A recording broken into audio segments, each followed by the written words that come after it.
Hello, everyone. Hi, it's so nice to be here and part of this event and celebrating this amazing book. And in a very short moment, I'm going to hand over to Rosa.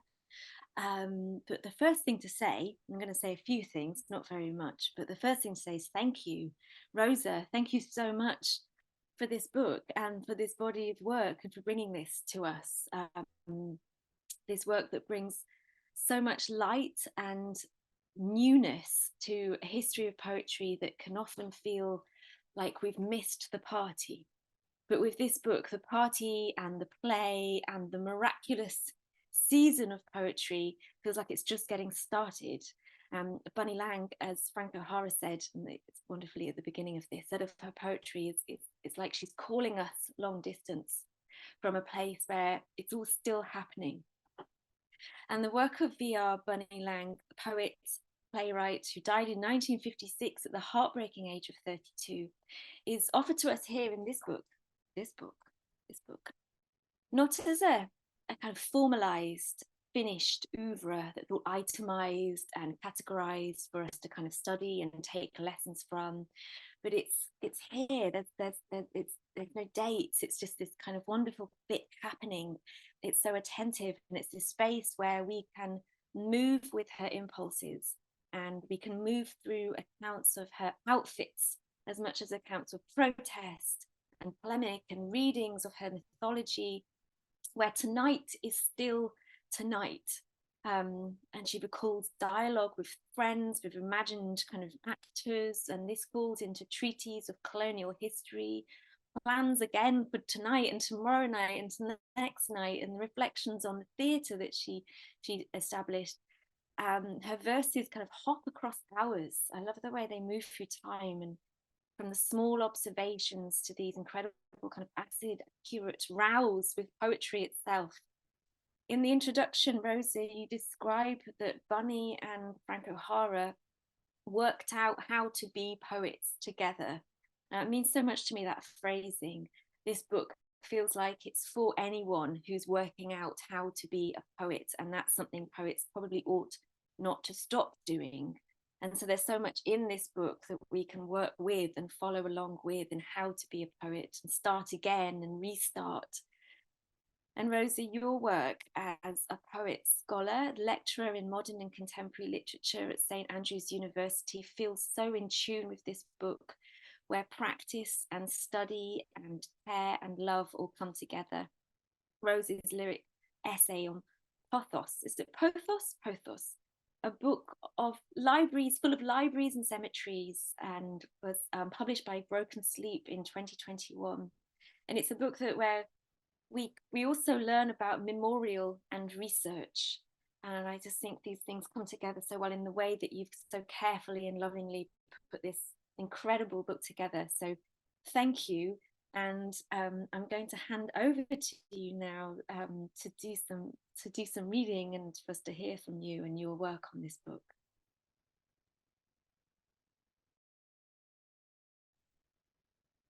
Oh, thank you so much, Holly, for that incredibly generous and fulsome introduction.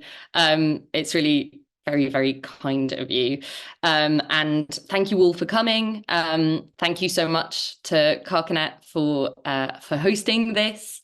And I'm really excited to talk to you all, and Holly especially, about Bunny. And I think we're starting by reading some of Bunny's poems. This is the beautiful cover of the book.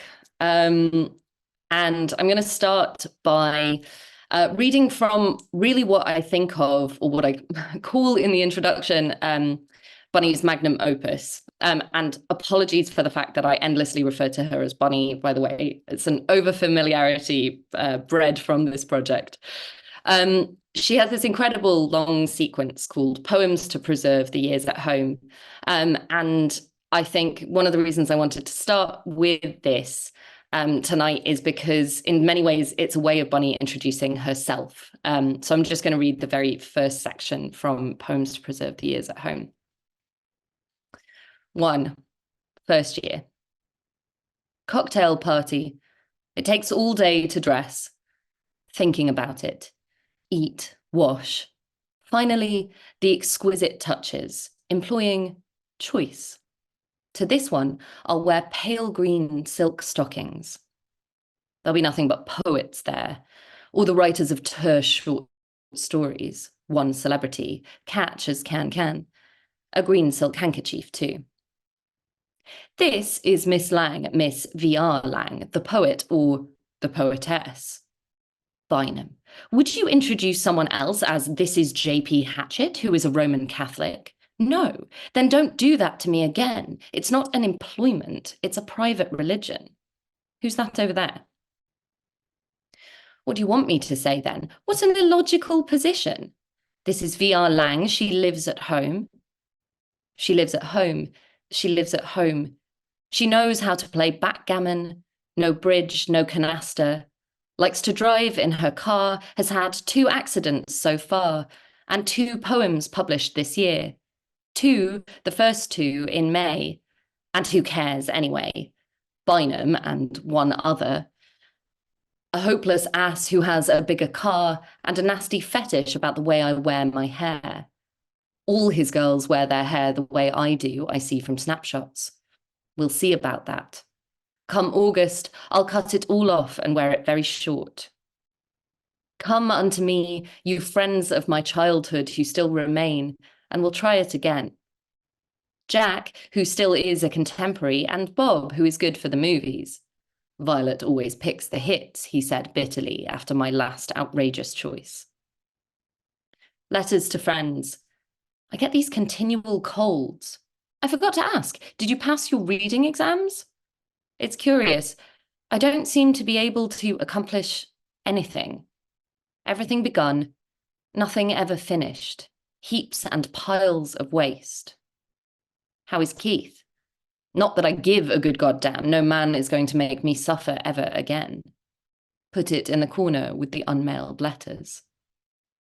We learn one thing. Simple statement can't afford release. It has got to be something bewildering, complicated, preferably mysterious to the self at time of writing. Woke up at 4, muttering aloud, scarlet flavour, drop scarlet, not a bit of crystal, something like that. Peculiar. It affords comfort. No adumbration then. No journalistic writing. That way hell lies, gaping wide open and inviting, saying, come in and forget everything you meant, everything you started eager out to do. No numbers, no lists, no categoricals, no descriptive adjectives. Burn it out, tear it out. Attempt no descriptions. Talk about flames, suicides, terror in sleep. So that's the first section of that poem.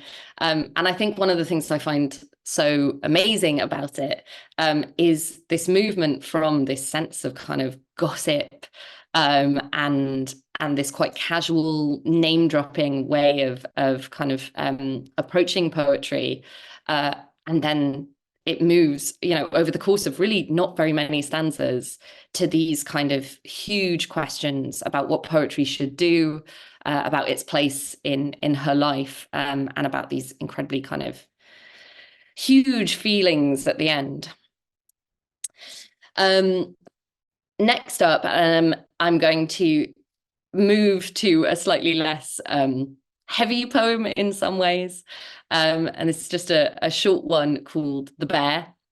And I think perhaps it speaks more to the earlier part of that Poems to Preserve the Years at Home section, i.e. It's a bit more kind of light-hearted and kind of witty. The Bear. For all I have to thank a lot, I have to thank the bear. I think a lot of him.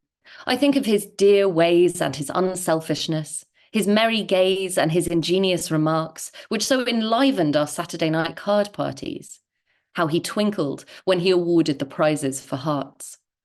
I remember his rapt paws caught in the first instance and the big teeth that sparkled when he talked to lawyers. His undercoating looked vulnerable somehow. I used to watch it getting into taxis with a pang. Or his gambols, such savagery into the wind. But he was never cold, he said. I miss him. I miss him. I shall never be over missing him. So a lot of the poems in this selection come kind of directly from the archive, in the sense that a lot of them are what we might see as kind of unfinished or unpolished, or in some sense. And to me, this is one of the most kind of exciting things about encountering Bunny's work, and it's something that I really wanted to reproduce for readers in this selection. So this is one of the poems that perhaps is most kind of aligned with that part of that aspect of Bunny's work. And in the selection, the poems that I found untitled in the archive, we've just given the title poem, with the first line in brackets just for ease of reference. But it is untitled. Wait. Before you take this creature who fastened crowding on us like a vine and call her ruin, wait before you say the name. Signs of love in the changing weather, signs of love on the mocking billboards. The beer clock says love, love, and could before it could count. Proving how to pull us from our seats, there's a word for you. Still in the language, still able to get around. Cow's eyes up from the dirt walk, simple spring. You leaping Saracens with bewildered faces, carrying your keys from place to place. What signifies but this? And that was a poem that really was quite dramatic to me when I found it in the archive, because it feels so modern and so fresh and so experimental and quite different from any of her work that I had encountered before I went to the archive. Any of the work that was published in her lifetime was rather more formal, and even the work that was published posthumously, in ways that I can talk about later, perhaps erred on the side of kind of formalism. So I find that piece really exciting. Bunny has a great ability to write a really smashing final line. It's one of the things I love most about her work. And so I wanted to read this poem, another untitled one, because I think its final line is particularly kind of brilliant and astonishing. Where lovers lay around like great horned owls, shot down that day, the flying feathers shut away the sun. Someone has said, if all the birds fell from the sky at once, the whole earth would be blackened for a day. But these were only the larger owls. Lovers, they lay exposed, their bare legs broken, that kicked and looked like broken twigs on subway steps, in alleys, doors, on all the poorer avenues, lay with itinerants like them, but dead, not sleeping. No one shot them down. They that lay there had turned upon each other in the air, angry. Everywhere feathers fell, but in the night before, like city soot and cinders, no one not loving, sleeping, saw them or recognized the dying fall or saw the flying bodies hit the street. I think there's not much better you can do with a final line than something like that. Okay, so this is a slightly longer poem, and it's one of the ones that perhaps is kind of most akin to what we might think of as a New York school kind of poem. It's one of the few that I've found of hers that engage kind of directly in a slightly ekphrastic encounter with visual art. It's not quite ekphrastic. She's not totally just kind of describing something she's seeing, but she certainly is interested in forms of visual art here and forms of painting. And do I have anything else to say about this poem? No, I'm just going to read it. Again, it's untitled. A lot of my favorite poems from this selection are untitled. So Apologies to you if you're someone who likes your poems with titles. I waited all that time for a bird I wanted in a bucket of limestone, taking form like a diamond, only a little more lively. The zone was horror. I stayed within the bounds. It took place like 500 centuries barely heaving, shifting into folds and faults, zones and vaults. It will come, I said. My strength locked up in order to endure, so that I spoke in frozen sounds, barely a whisper. It will come from that slight overture now. Overhead, apparent in the mine, wounds of the deep dead do not bleed, crack and flake, shrink down. Early Monday morning, we arise without echo. I learned something, though. There is no end to the week. Sunday you can call it, but it does not mean that Sunday anything will end. No, indeed. Time isn't anything. It's rubbing the flat of your fist over a wet painting so time comes on. Then art students drew little figures over it in a different medium so time comes on, the lines imposed on the earlier smear. I remember Elmer in his bathtub period floated the ground and put the figures on with it still wet enough to run. You have to be terribly strong-willed to do that with time. It's easier to go about it on a dry ground. This is all like found art. Very interesting is what you say about effects like this. Within the metaphor, so very well might say the psychiatrist, listening to this imposition of order, very interesting. But what are all those gummy greens?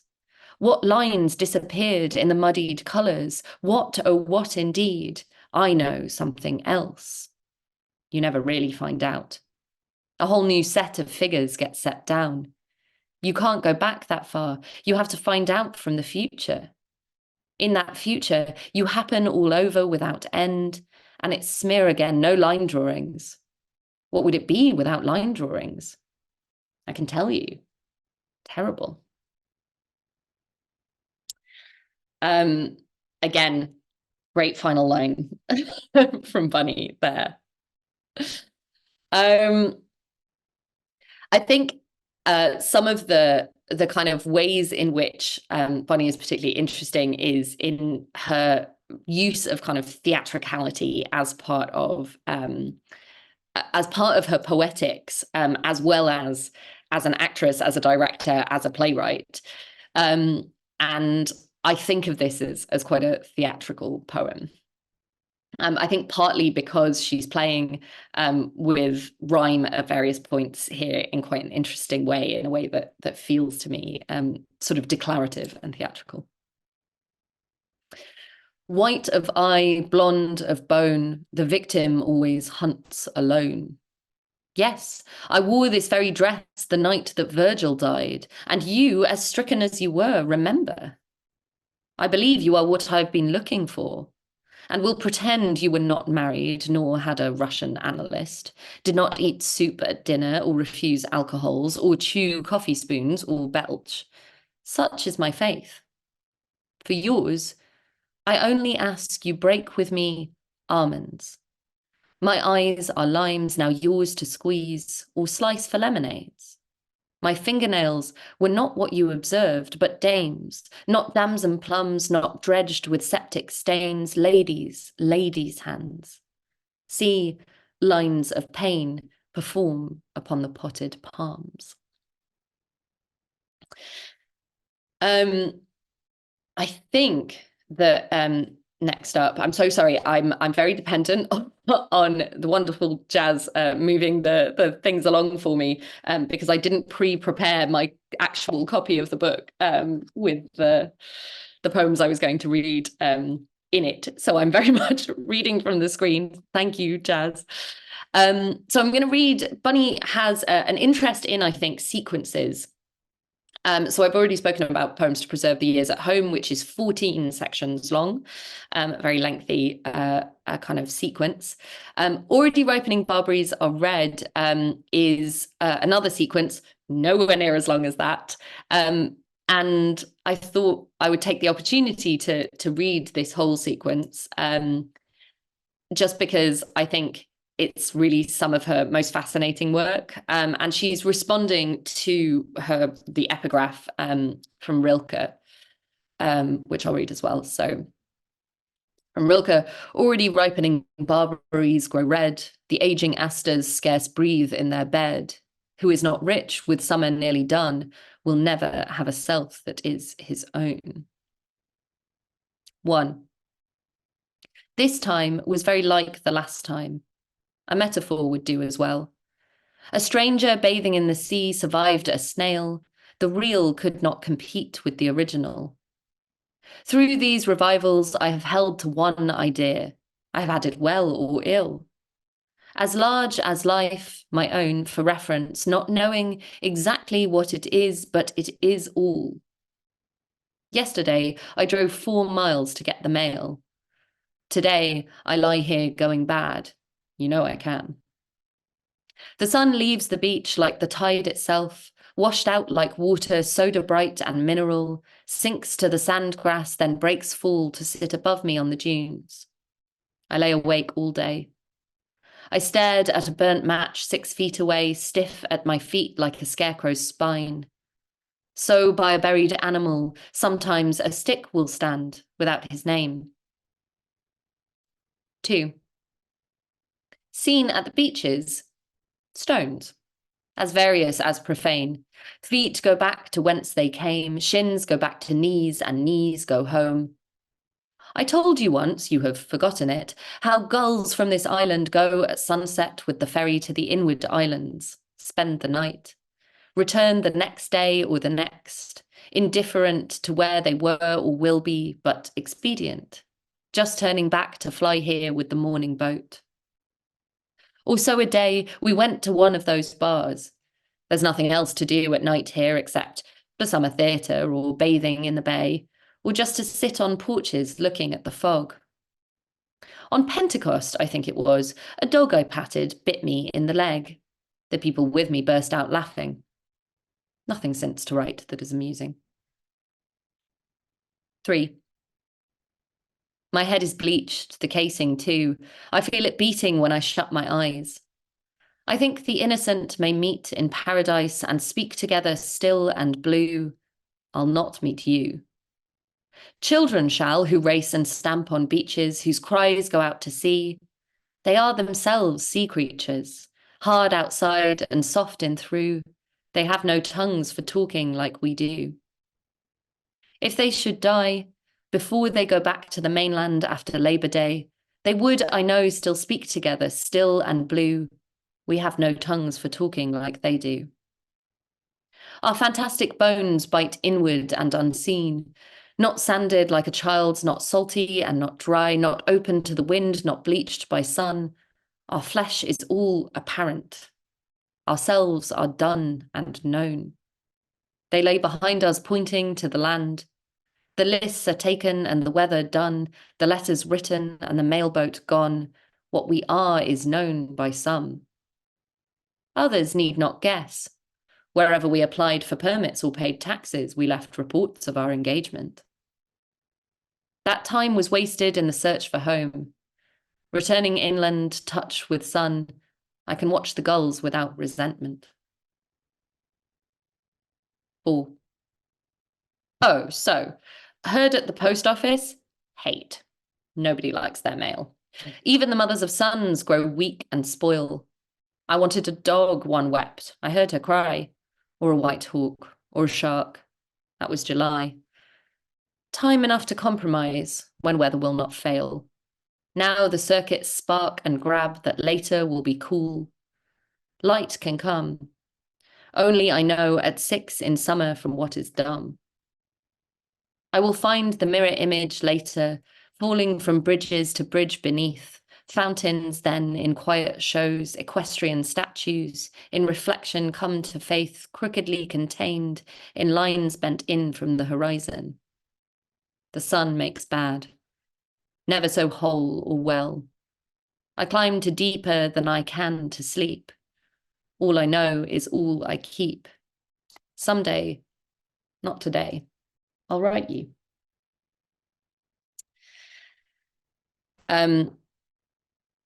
And I think I'm going to finish off, I think, trying to remember, I think that this is about to be me finishing off with two final poems. And they're poems that are not fun, that do not have, I mean, they have her kind of fascinating witticism all the way through, but they grapple in a very kind of like intense way, I think, with questions of mortality. And again, these are poems that really appear in the archive in exactly the form I'm kind of presenting them here, except that they're untitled, and that felt very kind of fragmentary. This one in particular was on a manuscript page where the first kind of half of what was clearly a longer poem was very emphatically scribbled out. And so we begin instead with this kind of astonishing line. I think I die within the year. Acknowledge all the chaste formalities of suicide.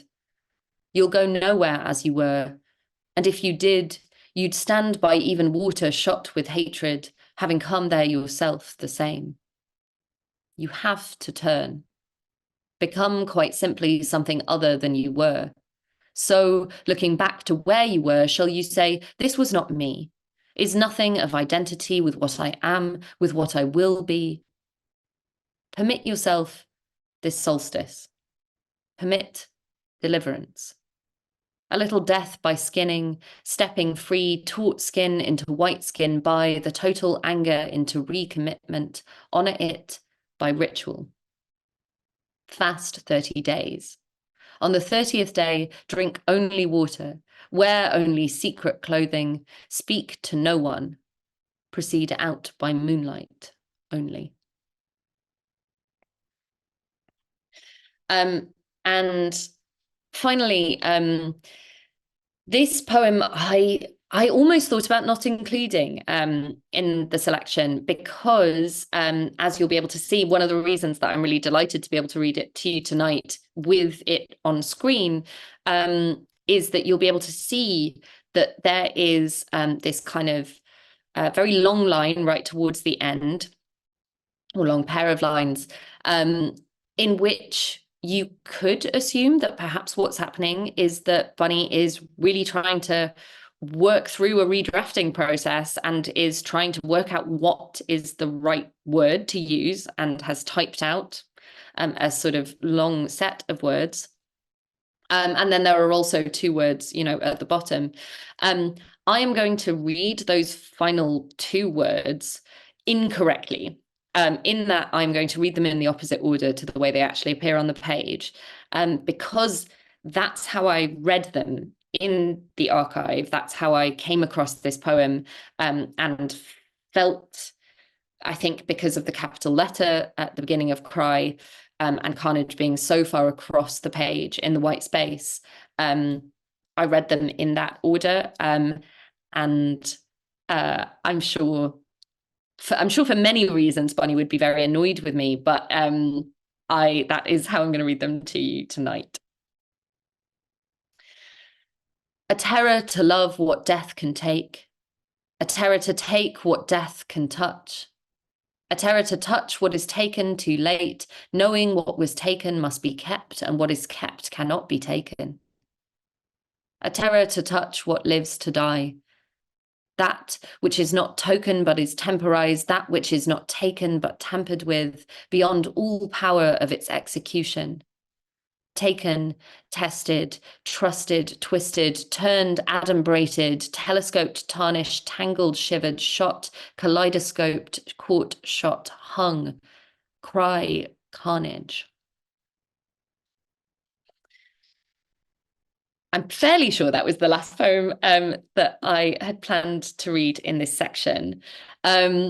It appears to be so because they've disappeared. But what I would love to do is to, as well as inviting Holly back on screen to talk to me, I also would really love to read a poem with Holly, because one of the great joys of this book is it's not my work, it's not my poems. And so one of the things I've really enjoyed in doing events around it is hearing the poems in other people's voices, as a way of kind of acknowledging that they are not mine, that they're Bunny's, and that unfortunately Bunny can't be here to read them. And so I think, Holly, we're going to read a sort of dialogue poem together. Exactly. Yeah. I wondered if you wanted to be A or B. Oh, I don't have strong feelings. Why don't do you have a strong feeling? Do you have a sense of kinship with A or B? Go A. You'll go A. Okay, great. And for unfortunately, this one won't be on screen because we decided this a little last minute. But it is laid out with on page yes, 79. with A or B. Yes, page 79 if you have the book already. Okay. I will give you my wheel and my skate. Why? I'm too excited to say. If you threaten me, I shall leave you. If you threaten me, I shall die. If you are threatened, you should know why. Dying is the last place love can go. It is its cave and dark love, its silent and cuneiform. Your word could take me walking to the desert because I cannot stand the cold. I could return to that climate which is dry and which is under. I will not take your wheel or your skate. How will I talk? How should I know? Before you learned to, you could talk. And I, who taught you to walk as you had not walked, and how to talk as you had never talked, can ask you to walk again as you did then, and to implicate no other. My wheel is broken and my skate bent. That is why you offered them.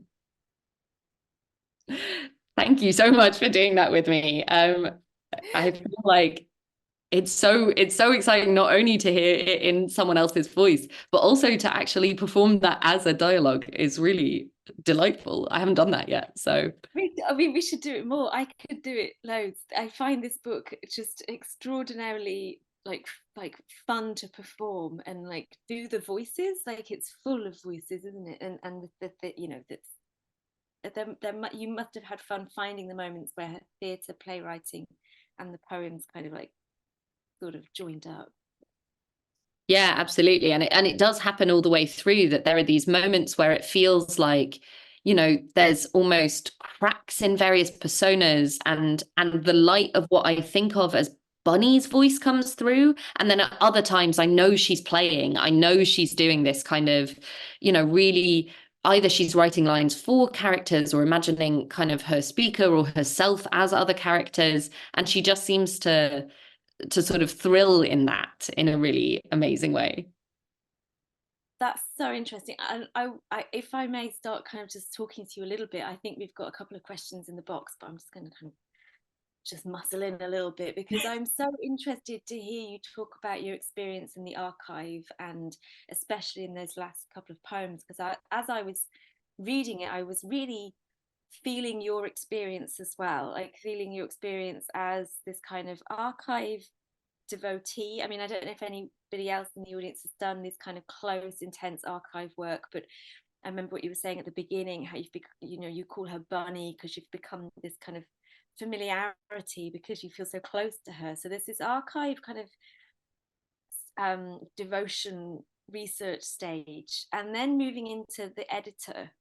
And I was just interested in that kind of transition and your relationship with the work, and where your own kind of poetics was as well in each of those stages.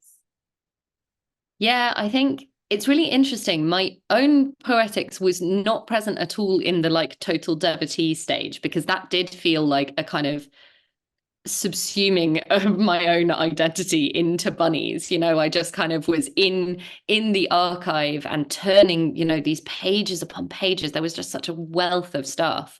And it sort of felt, because it's, the archive is at Harvard, and so I was out of my own life anyway, so there was nothing to kind of ground me in some sense of my own poetics. It was all bunny all the time.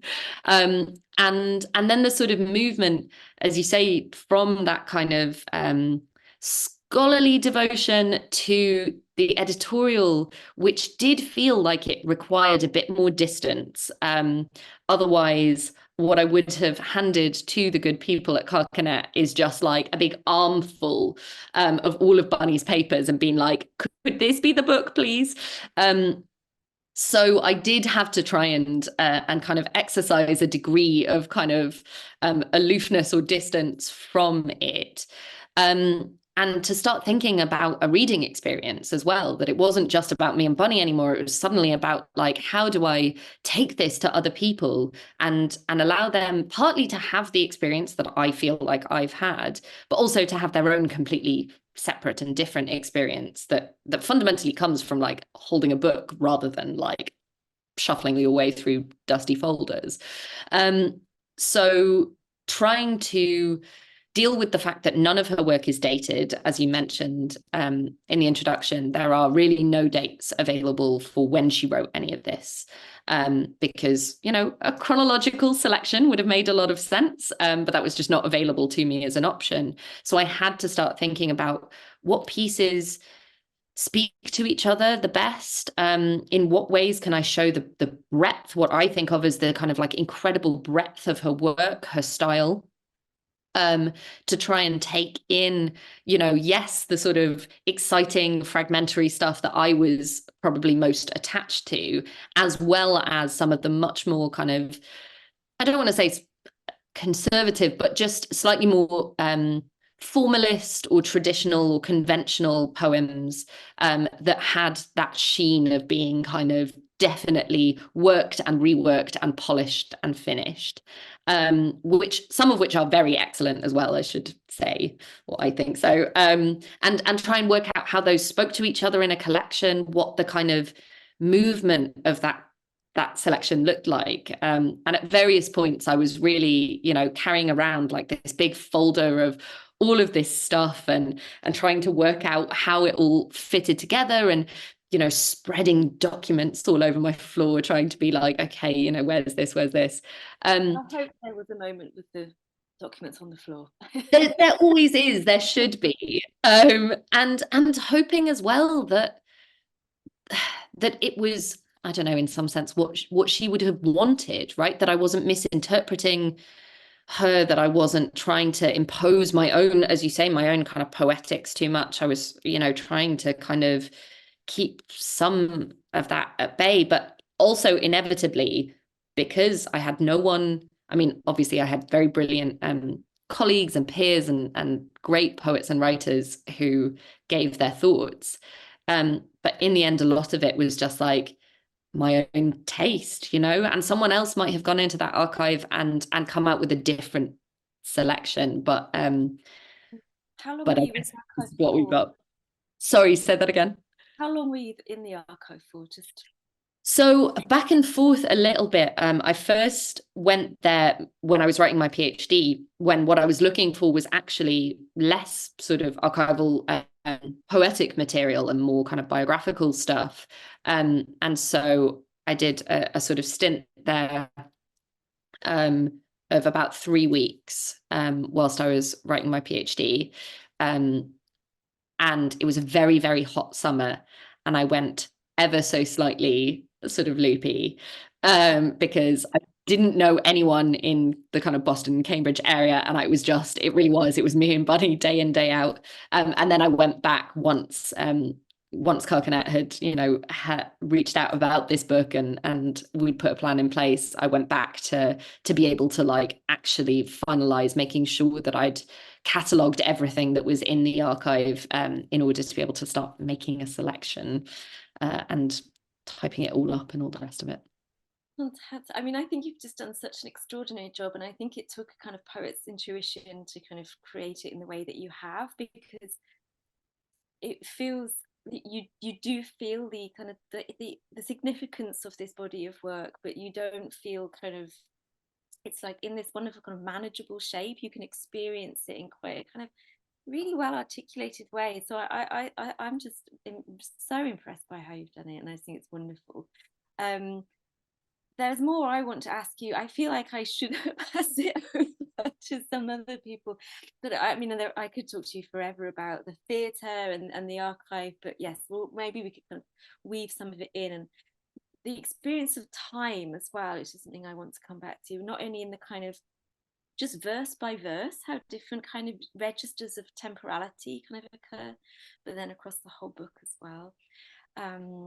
So we have a question from Jack. Yeah, I think he just would like to know more about the types of play that Lang wrote and put on at the theatre, Poets Theatre.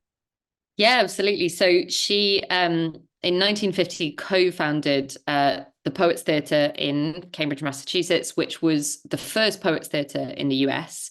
And Poets Theatre, at least in their context, was both about the kind of the form and type of writing that they were doing, but also a kind of declaration of aesthetic intent, I think. And so it was verse drama, so poetry, or drama written in poetry, but it was also written by poets, and you generally as well kind of performed and directed and organized and designed and produced by poets, which meant essentially, and I apologize if this now flags this video as a sort of explicit warning, but it basically meant that this was a shit show, right? Because if you put poets in charge of absolutely everything, then it's all gonna kind of go to pot.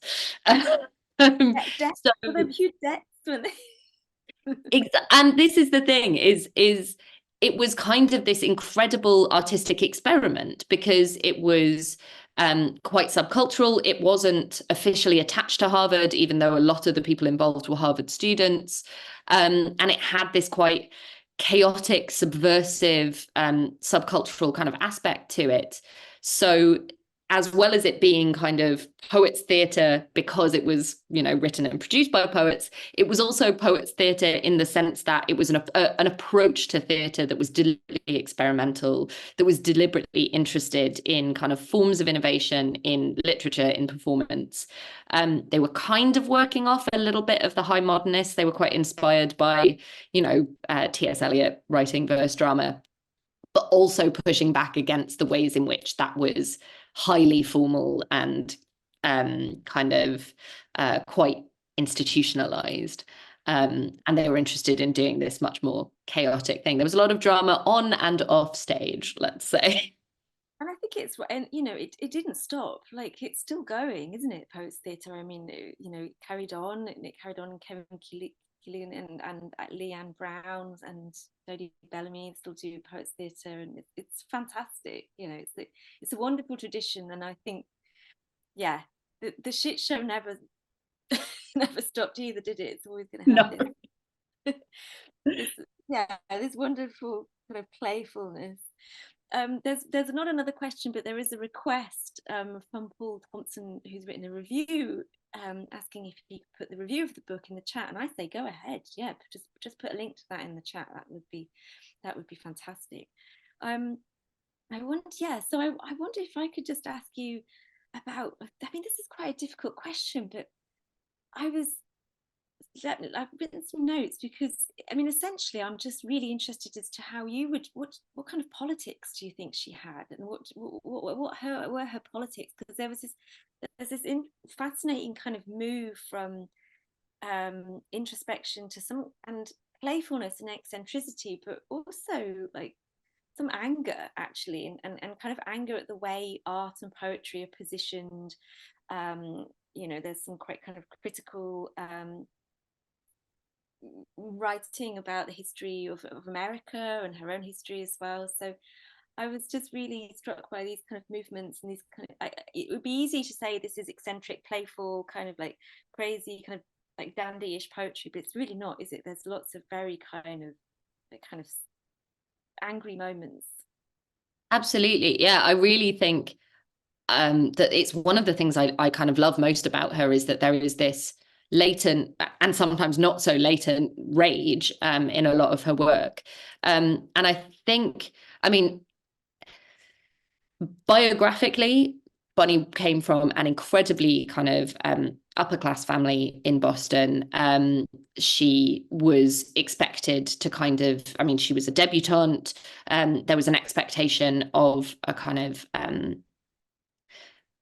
certain way that her life was going to play out according to her kind of social class, which she certainly rebelled against to a certain extent, but not entirely. She didn't kind of completely disavow that world. So even, towards the end of her very short life, she was in charge of organizing kind of these socialite events, for kind of upper class Bostonian women.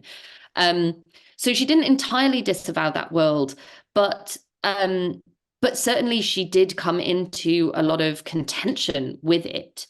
And I think that's partly because she had a very genuinely strong artistic commitment that had to go beyond the boundaries of that particular social world. And that also was true of some of her relationships. So, for example, she was at one point engaged in a slightly unofficial way to the painter Mike Goldberg, who was, kind of based in New York, an abstract expressionist, very much in that kind of subcultural downtown scene.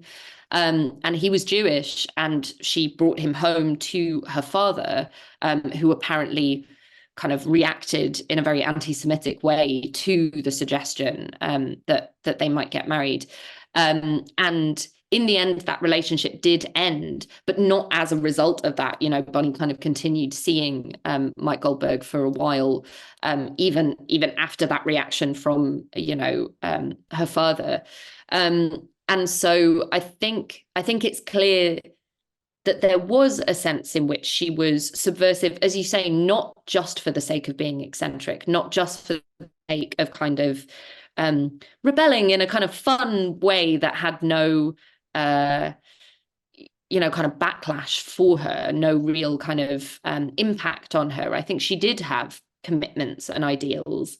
I think the rage is particularly interesting. Because I think often kind of women's rage, whatever we want to call it, female rage, feminine rage, whatever, is kind of seen as a way in which we can actually kind of dismiss women artists if they appear too kind of angry. And I think one of the incredible skills in Lang's work is the way in which she weaves in all of that in this way that I think feels occasionally fun and kind of catty and mean, and sort of like has this delicious sort of vindictiveness that I probably shouldn't enjoy, but I find delightful. And then at other moments, you have this like true rage that sometimes it's very hard not to tie to the fact that she lived with the knowledge of her terminal illness for what seems to be at least a year before she died, and certainly even before that, she knew she was very ill. And I think there's a rage there about the sort of injustice of that, and the fact that there are things she won't be able to do, and there's a kind of way in which she's also just rebelling against the notion that that all of this will be kind of taken from her before she's done all the things she wants to do. I mean, it's just so fascinating how she tracks that onto like her that mortality to the history of America as well, and how much of that is in there. Because I love that you. It's so special, isn't it? That poem, poems to preserve the years at home. How it starts with her preparing for the party, like putting on the green silk stockings. But like you said, it's not those movements into rage and into sort of like quite a kind of battle with different kind of frameworks and systems. Like it occurs within one poem. Like they're quite a ride, aren't they, those long poems? You're kind of Oh yeah. feel like you're in, you know where you are, and then like the next verse is extremely different and takes a very different kind of perspective, and then you're right back just kind of playing out these conversations. It's really amazing. I feel like we can't kind of like we can't we can't not talk about Frank, can we? And I think and I wonder how to kind of talk, how could we talk about Frank O'Hara in this context that still kind of keeps this conversation where it ought to be, which is just how particularly amazing Bunny Lang's poetry is. I feel like I want to talk about the kind of formal, the unexpected kind of formal craft and tightness of the poems as well. Like you know, you read some of them with this incredible kind of rhyming scheme that's was very unpredictable rhyming scheme, but so woven. And I think you've used the word kind of woven as well. And there's so much weaving, isn't there, going on across these time zones as well as within the prosody as well. Like, is that our link to Frank O'Hara? Like the way, is that what he kind of, it weaves into his poetics as well, and the way that he wrote, so kind of like just the, you know, the architecture of them quite disguised almost in something that feels quite speech like. Yeah, there's a kind of incredible ability in O'Hara's poetry where, you know, it feels so spontaneous, it feels so easy breezy, and yet really it's this like intensely crafted, incredible, as you say, kind of architectural thing. And I think that's how Ashbery describes O'Hara's work, is as kind of these like architectural spaces. And recently Mela Sasso has written a really incredible book about the New York School and architecture, which I would recommend to anyone. Yes, Uh, and yeah, I think perhaps form is the kind of one of the ways in which you can make that link between their work, because one of the few parts of her archive that I was able to date is what a letter that is clearly a response to O'Hara's poem, An 18th Century Letter, which is dedicated to Bunny. The letter is not in this selection because even though it does slip into verse, and she does this incredible thing of weaving between kind of an epistolary form and a verse form, it wasn't quite poem enough to justify putting in this selection. But I think the thing that's really interesting about it is An 18th Century Letter, the O'Hara poem, uses a very tight rhyme scheme of rhyming couplets, often in this way that's like kind of overblown, you know, and kind of becomes ridiculous. It's almost a parody of the form. And what's really fascinating is, in response to this, Bunny writes this letter where she slips into that rhyme scheme as part of writing a letter. So clearly part of their friendship at that time was this kind of play with form and that slippage between the kind of very conversational and the intimate and the gossipy and this like hyper awareness of poetic form. And so I definitely think that that's what they were doing in those early stages of their careers, which in the end perhaps became sort of the only stage of Lang's career, you know, was this kind of sense of playfulness, of going back and forth, of kind of echoing each other's soundscapes in this really fascinating way. Such a good answer. So much in that. Yeah, I feel like that's just informed me so much, things I've been thinking about for ages. Yeah, it's fantastic. I want to just make sure everybody's had the chance to put a question in the Q&A box if they want. I can't see any more in there, but you know, I've been great for me because I've managed to ask everything I wanted to ask.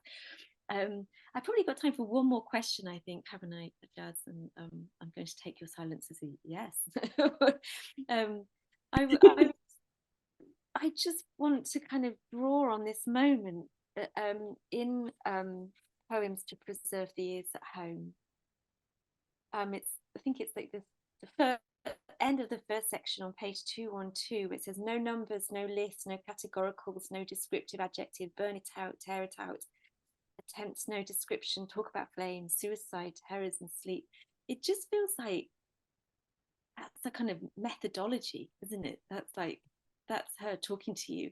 And I just wondered how many of these moments there were where she was reaching out and telling you how to arrange the book, telling you how to move through her work. Yeah, there's a poem called, is it called Two Editors? Or no, it begins with the line, editors beat your wings, right? And at this moment, when I came across that and I knew that this was a project that I was going to be doing, I was like, oh no. Like, it is this sort of, it is a kind of, an indictment of trying to impose too much order, trying to finish things. And one of the things that I kind of put in my introduction as my justification for the sort of editorial methodology behind this book is a letter that O'Hara wrote to Larry Osgood right after Lang died. Larry Osgood was one of the people working with Bunny's husband of the last 18 months of her life, Bradley Phillips, to try and work on a kind of posthumous collection of her work to come out. And O'Hara wrote to Osgood and basically said, I would be really horrified if poems that you felt were kind of unfinished, or that she even considered unfinished, were left out.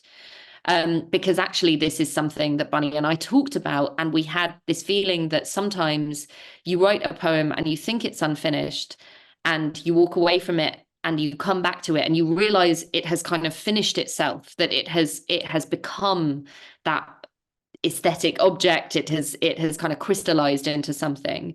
And for me, my sense was, if it's good enough for Frank, it's good enough for me. So my sense was that that's what I wanted to do, is go into it with this feeling that, like, the raw, the unpolished, as she says, as you pointed out, kind of no categoricals, no descriptions. Instead, flames, suicides, terror, and sleep go to the places that are difficult and kind of horrifying and untrammeled, by sort of editors or editorship. And so in many ways, this was a project of me, like, trying to keep my hands off stuff and to not impose too much. And I really hope that that's what I've kind of been able to do, and to kind of produce something that I think she would want, and that she would feel kind of represented something of her process, even if not something of her completely finished work. Well, I want it. We want it. I mean, I think that's a wonderful moment to end. There is a great question that could be answered quite quickly, I think, just before we sign off, by Paul, who says, who else is submerged from that poetic scene? Who else needs to be rediscovered? Is there anyone in the archive that, you brought us Bunny Lang? Who else do we know? And do you know?